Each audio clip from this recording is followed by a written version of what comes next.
ಇವತ್ತು ಕಲಬುರಗಿ ನಗರದಲ್ಲಿ ತಳವಾರ ಸಮಾಜದ ವತಿಯಿಂದ ಬೃಹತ್ ಹೋರಾಟವನ್ನ ಕಲಬುರಗಿ ನಗರದಲ್ಲಿ ನಡೀತಾ ಇದೆ. ಈಗ ಜಗತ್ ಸರ್ಕಲ್ ಜಿಲ್ಲಾಧಿಕಾರಿಗಳ ಕಾರ್ಯಾಲಯದ ಕಡೆಗೆ ನಮ್ಮ ಹೋರಾಟವನ್ನ ಸಾಗ್ತಾ ಇದೆ.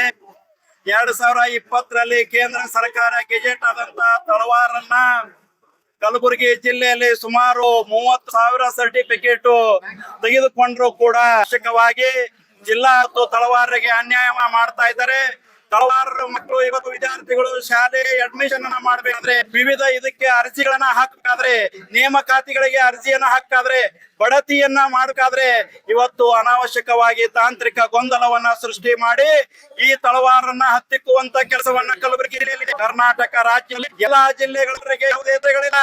ಆದ್ರೆ ಕಲಬುರಗಿ ಜಿಲ್ಲೆಯಲ್ಲಿ ಅನಾವಶ್ಯಕವಾಗಿ ಗೊಂದಲವನ್ನ ಸೃಷ್ಟಿ ಮಾಡ್ತಕ್ಕಂಥ ಉಸ್ತುವಾರಿ ಸಚಿವರಿಗೆ ಜಿಲ್ಲಾಧಿಕಾರಿಗಳಿಗೆ ನಾವು ಕಳಕಳಿಯಿಂದ ಒಂದು ಸಮಾಜದ ಜನರ ಜೊತೆಗೆ ಚೆಲ್ಲಾಟ ಆಡುವಂತ ಕೆಲಸ ಮಾಡಬೇಡಿ. ನೈಜ ತಳವಾರರು ಯಾರಿದ್ದಾರೆ, ಶಾಲಾ ದಾಖಲಾತಿಯಲ್ಲಿ ಯಾರು ಇದ್ದಾರೆ, ಅವರಿಗೆ ಯಾವುದೇ ತೊಂದರೆಯನ್ನ ಮಾಡದೆ ಅವರಿಗೆ ಎಲ್ಲ ರೀತಿಯಿಂದ ಅನುಕೂಲವನ್ನ ಮಾಡಿಕೊಡು. ಸಿಂಧುತ್ವಕ್ಕಾಗಲಿ ಪ್ರಮಾಣ ಪತ್ರ ಆಗಲಿ ನೇಮಕ ಎಲ್ಲದಕ್ಕೂ ಕೂಡ ಅವಕಾಶ ಮಾಡಿಕೊಡ್ಬೇಕು. ಇಲ್ಲಾದ್ರೆ ಮುಂದಿನ ದಿನಮಾನದಲ್ಲಿ ಗಂಭೀರವಾದ ಪರಿಣಾಮವನ್ನು ಎದುರಿಸಬೇಕಾಗ್ತದೆ ಹೇಳಕ್ಕೆ ಬಯಸ್ತೇನೆ.